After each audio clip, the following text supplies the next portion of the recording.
Hi friends, +2 economics exam last എക്സാമായിട്ട് നാളെ commerce humanities സ്റ്റുഡൻസിന് വരുന്നുണ്ട്. പോർഷൻസ് നിങ്ങൾക്കറിയായിരിക്കും, micro economics and macro economics.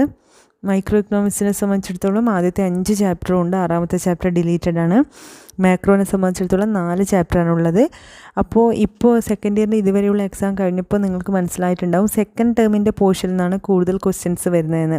അതുകൊണ്ട് തന്നെ നിങ്ങൾ സെക്കൻഡ് ടേമിൻ്റെ പോർഷന് കൂടുതൽ ഇമ്പോർട്ടൻസ് കൊടുക്കുക, അല്ലെങ്കിൽ ഈ റിവേഴ്സ് പഠിക്കുക. അതായത് മൈക്രോ എക്കണോമിക്സ് 5ാമത്തെ ചാപ്റ്റർ 4ാമത്തെ ചാപ്റ്റർ നന്നായി പഠിക്കുക, അതിനുശേഷം 3, 2, 1 എന്ന രീതിയിൽ പഠിക്കുക. മാക്രോ എക്കണോമിക്സ് 4ാമത്തെയും 3ാമത്തെയും നന്നായി പഠിക്കുക, അതിനുശേഷം 2, 1 എന്ന രീതിയിൽ പഠിക്കുക. അപ്പോൾ അങ്ങനെ മാക്രോ എക്കണോമിക്സ് 4ാമത്തെ ചാപ്റ്ററിൽ വരികയാണെങ്കിൽ 4ാമത്തെ ചാപ്റ്ററിൽ എസ് ഒന്നും ഒരിക്കലും വരില്ല, ഷോർട്ട് ക്വസ്റ്റ്യൻ ആണ്. അപ്പോൾ അവിടെ നമ്മൾ ex and ex post, consumption, saving ഓർക്കുക, MPC, MPS, MPC equation ΔC/ΔY, അല്ലെങ്കിൽ change in consumption divided by change in income. അതുപോലെ MPS ആണെങ്കിൽ change in saving divide by change in MPC + MPS = 1. പിന്നെ അതുപോലെ മാർജിനൽ എഫിഷ്യൻസി ഓഫ് ക്യാപിറ്റൽ, അതുപോലുള്ള കുഞ്ഞു കുഞ്ഞു short questions ഒക്കെ പഠിച്ചു വെക്കുക.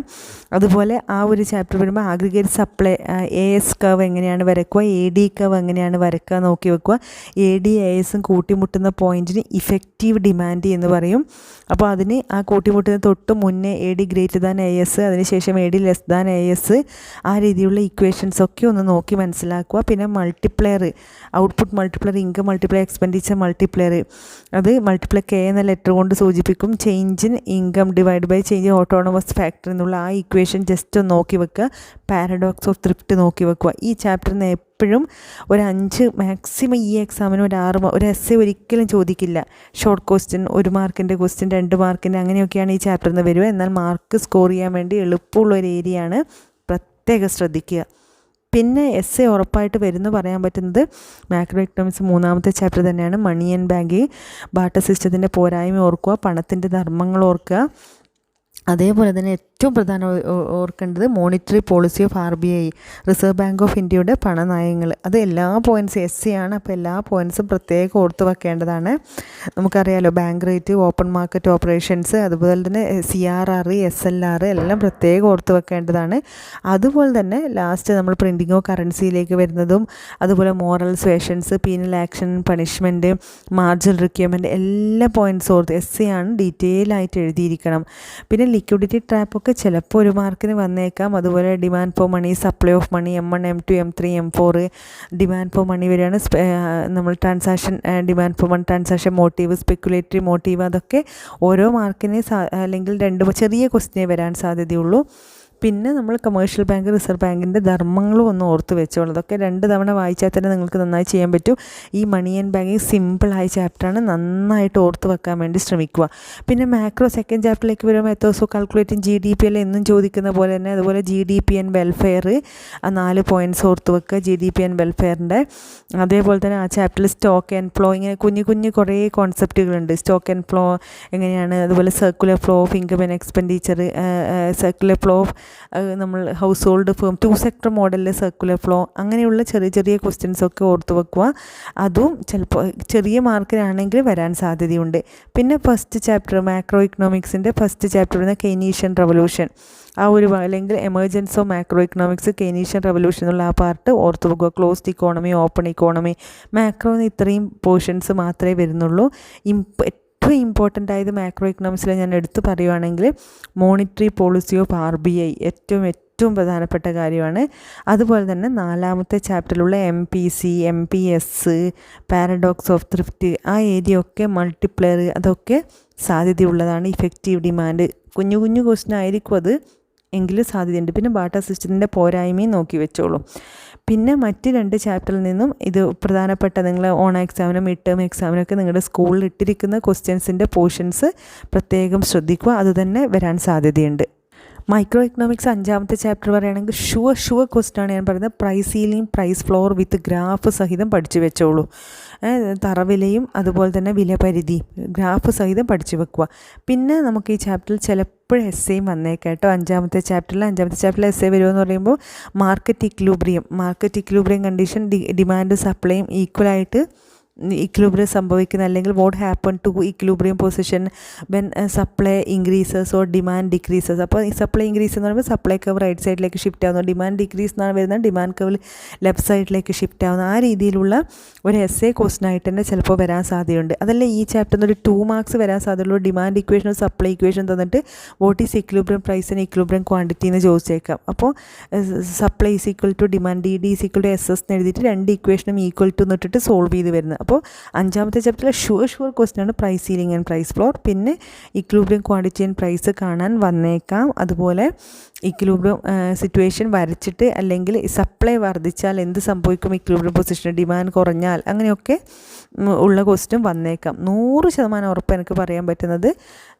Price ceiling and price floor ആണ് ഈ ചാപ്റ്ററിൽ ചോദിക്കാൻ സാധ്യതയുള്ളത്.